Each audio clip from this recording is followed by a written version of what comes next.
I want to start with something that you have talked about in the past, about thinking about how you lead Johnson & Johnson as a 132-year-old startup.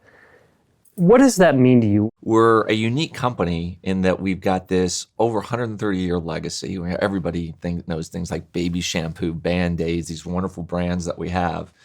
But to stay relevant, to stay competitive, we've got to be reinventing ourselves every single day.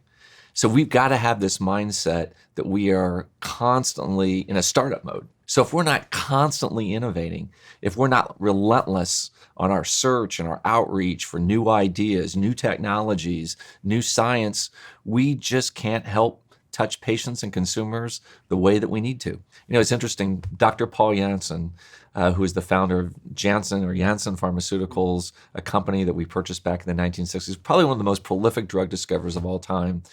He had a reputation for walking around the labs every morning and saying, "What's new?"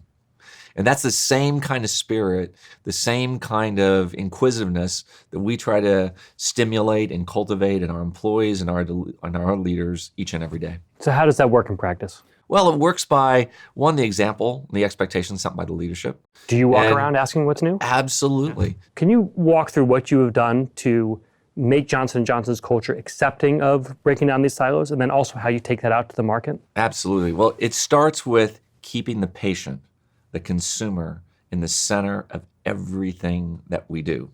Because in the end, the patient, they want to feel better. They don't care whether it's a pharmaceutical, they don't care whether it's advice, they don't care whether it happens in the hospital or the acute care setting. They want to be well, they want to be able to live a healthy life. And so what we try and do is bring that same attitude to everything that we do at Johnson & Johnson. It starts by arranging teams. You know, for example, yes, we're still organized by our pharmaceutical group, our medical device group, and our consumer group. But we've realized for a long time the convergence of bringing a much more holistic approach was going to be essential if we wanted to truly realize the full potential of Johnson & Johnson. We've tried to take that same mindset to our customers. What we're seeing now is hospitals, healthcare systems, and others, they're just under so much pressure. And they're also looking for ways to say, rather than paying on a per instrument or per bill basis, how can we move to an outcome where, gee, how is the patient doing? And from the moment the patient comes in, what kind of experience do they have? How do you engage with them? How can you better predict who might need a surgery or not? Again, still early days, we're learning a lot, but I think it holds a lot of potential and is very consistent with where healthcare will go and must go in the future. As you're doing this internally, are there lessons for other leaders? Are there things that you have learned, mistakes you've made on the way, or successes that you've had? There are times when good ideas just don't percolate up. But you have to go out and you have to listen, you have to engage. But then once you have that idea, there are a few times when you've got to say, this shall be our top priority. And that's a top-down decision. Exactly. And then frankly, rally the organization around that. Because it won't just happen on its own, particularly when you're trying new models and you're trying to branch out. Now, I think you have to be thoughtful about that, because what I don't want is everyone looking and waiting for a top-down answer. 90% of our ideas need to be driven from those who are closest to the patients, the consumers every day. And frankly, we are there just to remove obstacles and to support them. But occasionally, it's critical that you step in and say, here's a new way to help break through. I think that's number one. Number two is, just like anything else, you got to make sure it's resourced. You got to make sure that, you've got the right leaders in place, that you put your best and your brightest in those situations, and you tell them, I've got your back. Because otherwise, what's the incentive to go take on and take that kind of risk? And I'll tell you, the rest of the organization watches. They watch what you say, but more importantly, they watch what you do. You became CEO in 2012 after a pretty tough time for Johnson & Johnson, a series of very public recalls. This is a well-trusted and admired company, and now you had to rebuild trust and rebuild the brand slightly. 6 years later, how has that impacted how you lead the company or how you think about where Johnson & Johnson is going? Well, I think the most important lesson through all that I learned is how important and how relevant our credo is to everything that we do. And I know as I stepped into the role, one of the things that I wanted to, reaffirm for the organization was the importance of those principles, of that value system, of that true north in everything that we do. That was our number one mission. In fact, we had every employee in the organization go through a credo challenge in small groups of maybe 10 to 15 people, talking about how it was still relevant, what it meant to them, what it meant to their individual roles and responsibilities, and sign their name and put it in their area.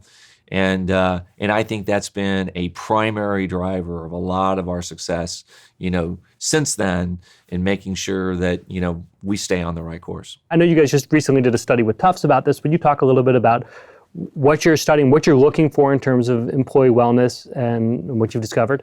What we find is that when people really feel that they have a purpose, where they really feel that they're doing good for somebody else, where they're making a difference in people's lives, that is a huge energizer. Now, in addition to that, we think that as the world's largest, most diverse healthcare company, we should also be the healthiest company in the world. And it starts with our Human Performance Institute. And the whole idea is... This is an institute in Florida that you own? That we own, a subsidiary of Johnson & Johnson that we got into more than 10 years ago. And look, as part of our aspiration to have the healthiest workforce and to help our people be their very best, what we have done is take the core components of HPI and we build it into support systems for our employees. They actually undergo 360s, not only with their work colleagues, but with their family, their husband, their wife, their children. I'll tell you, it was very eye-opening for me to get that kind of feedback. Give them simple, straightforward tools, some in person, others online. And what we find is when people go to this course, they actually do better in our company. And that's what this Tufts study that you just referred to confirms, is that they find that people who really have a purpose in life tend to be happier, tend to do better. And I think it's pretty intuitively obvious that would be the case, but it's great to see research supporting that. Does it change how you manage? Are you someone do you send emails out at 11, midnight, 2 in the morning, asking people to do things? Are you working on the weekend? I mean, every chance I get, I talk to our employees about taking care of themselves. I've also learned, one of the things I learned at HPI is when you walk in the door at night, put the iPhone down, put the mobile devices down. It's going to be there later on. The last thing in the world I want to do is walk in after not seeing my wife or son or other family members and be completely distracted.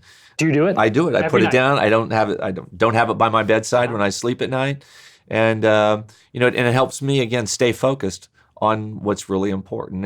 And even you're right. You talk about emails on the weekend.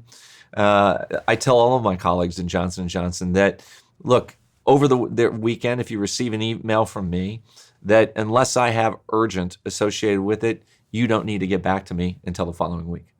Now, I might use different times during my weekend to get some work done because it's convenient for me at that time, but I think it's important that people know that you respect and that there's an expectation that they're not on 24/7.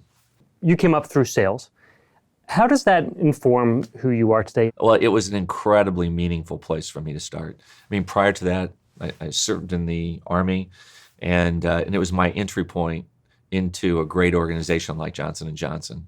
And I've got to say, starting in the industry, having to learn the science, really learning about customers. And again, I didn't do that vicariously. I was with them every day, seeing how they were dealing with patients, with their office management staff, with dynamics in a hospital. And seeing that firsthand was an incredibly important, foundational, building block for me in my career. And it's something that I would encourage for everybody.